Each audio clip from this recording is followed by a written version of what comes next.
Thank you for joining us here tonight on NTV's Grow. We're witnessing history in the making. Find out just how many new FFA chapters were added just this week. Plus, a local co-op celebrates a huge expansion, and the drought monitor shows Nebraska is clear of exceptional drought conditions, but many farmers are still forced to cut back on irrigation. It's all today on NTV's Grow. We start with an effort to stop harassing family farms. Senator Mike Johanns says OSHA, the Occupational Safety and Health Administration, needs to back off and stop trying to expand their power to regulate farmers.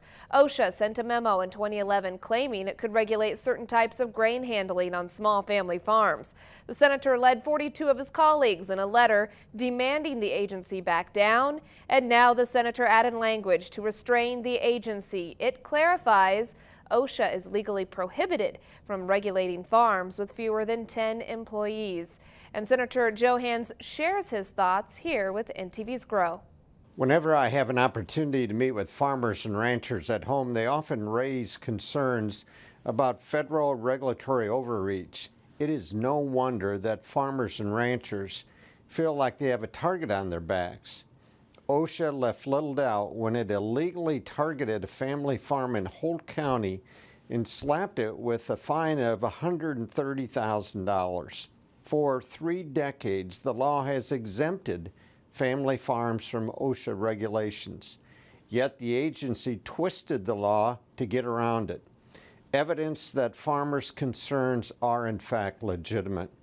In response to this regulatory overreach, I wrote a letter to Labor Secretary Perez, and I was joined by a bipartisan group of 42 colleagues. This week, I'm pleased to tell you that the Omnibus Appropriations Bill further reinforces our position through report language specifically addressing OSHA's overreach while continuing the long-standing family farm exemption. So I thank my colleagues in the Senate for joining me in standing up for family farms. I issued a warning to OSHA on the Senate floor that the bill makes crystal clear that OSHA policies and inspectors better get in line with the law. If the administration believes the law should be changed, they can come to Congress, make their case. What they shouldn't be doing is ignoring the law as if it doesn't exist. I will continue working to ensure that farms and ranches in Nebraska are able to feed and fuel the world without fear of being targeted by this administration. 2012's drought took a toll on ranchers and cattle producers, and now the challenge is to try to find a way to rebound. At the Ranching for Profitability meeting, officials say pasture land is still feeling the pain from drought. More weeds are growing than sustainable grasses, and ranchers say the key to staying competitive is being efficient and keeping costs down. One of the biggest costs that producers deal with, cow-calf producers, is feed costs is their number one cost. So being efficient in helping reduce those feed costs helps them become more successful, but also within timing and managing their cow herds as well. Forages as a whole the last few years have been very, very valuable, whether we're talking about renting pasture or talking about buying hay, producing some other type of seeded forages. They're a big cost to the livestock producer. Market prices are driving some decisions producers are making out in those fields, and NTV's Alyssa Willard has more. Lower corn prices, yeah, you can tell the farmers are not spending money like they did last 2 winters. Many farmers at yesterday's Hamilton County Ag Day would probably agree with this statement. With corn prices slashed to nearly half of what they were in recent years, many producers are looking into other marketing strategies for the spring. Guys have figured out the profitability on beans at current market levels look a little bit better, but typically guys like to grow corn instead of beans. Soybeans may not be the most popular to grow, but are on many farmers' radar come this spring, since a good corn crop year drove down corn prices. The last 2 years I've grown all corn. I've not had any soybeans, but this year I'm going to switch to some soybeans. And it's more because of insect pressure probably and getting back into a rotation where I used to grow some soybeans. So, and market conditions have right now I'm looking at marketing conditions, and they're prompting me to plant more soybeans. But not all farmers have completely lost hope. In fact, some say many will keep on corn if the weather is adequate come this spring. Most guys are in a pretty good rotation, and they're not willing to make that switch. They'll talk a lot about switching, but when it comes down to it, maybe the weather this spring will have more of an impact on what they plant than actual price. Luckily, whichever way farmers decide to go shouldn't have much of an effect on those seed sellers. It just changes the ratio around a little bit. You look at your sales, corn's down a little, beans are up. Sales are still good, but it's just a change from one crop to another. The market outlook wasn't the only topic of discussion. Farm Bill updates, NRD water policy provisions, and weed resistance were all highlighted.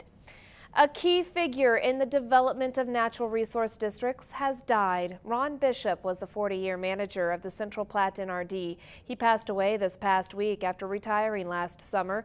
Bishop was recently honored by the Groundwater Foundation for his work on irrigation issues. Services are scheduled for Monday, January 20th in Grand Island.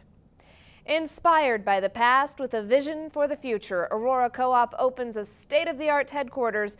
NTV's Grow co-host Steve White toured the office and has more. The vision of this company is to be around for the next generation. An organization that dates back more than a century looks to its next 100 years as Aurora Cooperative opens its new corporate office. It's built for 80 to 100 years, and there's going to be a lot of people that will be young people that someday will serve in this building. Reaching the next generation isn't just talk for Aurora Co-op. They're literally next door to the retreat center young farm leaders in FFA use. There are so many synergies that we can use with the leadership center, so it's a very good day. The $8 million building resembles a barn, complete with a loft. Only there's no hay, but offices. Still, it's built with a view to remind employees who they work for. There's something pretty special about every employee every morning having to drive by a production field. They help produce on behalf of the American farmer. It replaces a small building where closets had been turned into offices, not a building built for an organization that does $1 billion in sales, a big jump in the last decade. We were a little under $200 million in sales. Last year we finished up at $1.1 billion in sales. So over a 10-11 year period, that's about 5 times sales. So that's a huge amount of growth in a relatively short period of time. CEO George Holwheeler says the building is a stamp of approval for his board's vision to build something for the next generation. It was just something that seemed to be meant to be. Nebraska FFA celebrates a history-making week as 3 schools vote this week to add agriculture to the curriculum, and that includes Adams Central Schools. Parents, staff, alumni, and community members all expressed their opinions on how important ag education is, but a big concern was financing. Board members believed they could make room for this in their budget without any staff cuts elsewhere.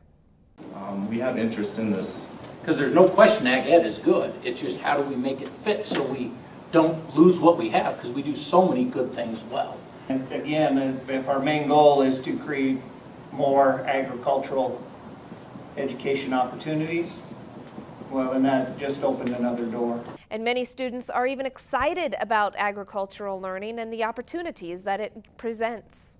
A lot of the kids that go here are just unaware of what farmers do, and I think it's just very educational, and it'll help them know where they come from. A lot of farm kids here, and it'd be a good way to inform some people that aren't. It could help me in my education towards farming in case, I would like to do something like that. FFA members also attended this meeting to support the effort of getting a program started at Adams Central. They told the board how it was not only helping them with farm education, but also in everyday life. The board members are also looking to talk with other neighboring school districts to get a great teacher. Meanwhile, 2 other schools voted to add FFA, and Grow co-host Steve White talks with the state FFA president about this historic week later on here in the show. The drought monitor shows big improvements for Nebraska, but the state is still facing a short water supply. Get a peek at what we are facing come irrigation season.